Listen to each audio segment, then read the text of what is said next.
ఓం శ్రీ గురుభ్యో నమః. ఓం శ్రీ రాఘవాచార్యాయ నమః. మా గురూజీ రాజా గారికి నమస్కరిస్తూ ఆస్ట్రేలియా భారత్ క్రికెట్ జట్టు ఆస్ట్రేలియాలో పర్యటిస్తుంది. T20 మ్యాచ్లు 5 మ్యాచ్లు ఉన్నాయి. నేను గత వీడియోలో 3 మ్యాచ్లని చెప్పాను. అవగాహన మనకు ఎన్ని అని చూసుకోకుండా చెప్పాను. 5 మ్యాచ్లలో నేను ఫస్ట్ మ్యాచ్ సెకండ్ బ్యాటింగ్ గెలుస్తానని చెప్పాను, కానీ వర్షం వలన మ్యాచ్ ఆగిపోయింది. ఈ రేపు అంటే 31వ తేదీ అక్టోబర్ 31వ తేదీ మెల్బోర్న్లో రెండవ T20 మ్యాచ్ జరుగుతుంది. ఈ రెండవ T20 మ్యాచ్ ఎలా ఉంటుందంటే, ఫస్ట్ బ్యాటింగ్ చేసే టీం అది భారత్ కానీ ఆస్ట్రేలియా కానీ 170 అబవ్ అంటే 172, 174, 177 ఈ విధంగా పరుగులు చేసే అవకాశం ఉంది. 8 లేదా 9 వికెట్లు కోల్పోయే అవకాశం ఉంది.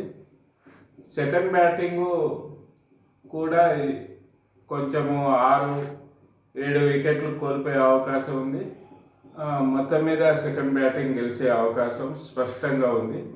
అయితే ఈ మ్యాచ్ ఎలా అంటే, ఎలాంటి అవాంతరాలు లేకుండా కొనసాగించినప్పుడే నా ప్రిడిక్షన్ కరెక్ట్ అవుతుంది. మధ్యలో వర్షం వచ్చిన ప్రారంభంలో వచ్చిన ఈ ప్రిడిక్షన్ వర్తించదు. అయితే భవిష్యత్తులో మేము ఈ T20 ఈ క్రికెట్ అనాలిసిస్ చేయాలని చాలా ప్రయత్నం చేశాను. అయితే నాకు ఒక ఆలోచన వచ్చింది, ఒకవేళ వర్షం వలన మ్యాచ్ ఆగిపోతుందా, ఇది కూడా తెలుసుకోవాలి పరిశోధనలో అనే ఆలోచన నిన్ననే కలిగింది. ఒక్కోసారి 100 పరుగుల లోపు కూడా ఆల్అవుట్ అవుతాయి. అలాంటి సంభవించే అవి కూడా తెలుసుకోవాలి. ఈ రెండు తెలుసుకుంటేనే T20 కప్పు స్వరూపాన్ని అంటే ఎలా ఉంటుంది అని జ్యోతిష శాస్త్రం ద్వారా చెప్పడానికి వీలు ఉంటుంది. 31వ తారీఖు అక్టోబర్ 31 శుక్రవారం జరిగే మ్యాచ్లో మొదటి బ్యాటింగ్ 170 పరుగుల మీద అంటే 172, 174, 177 ఇలా చేసే అవకాశం ఉంది. 8 లేదా 9 వికెట్లు కోల్పోయే అవకాశం ఉంది. సెకండ్ బ్యాటింగ్ 6 లేదా 7 వికెట్లు కోల్పోయి విజయం సాధిస్తుంది.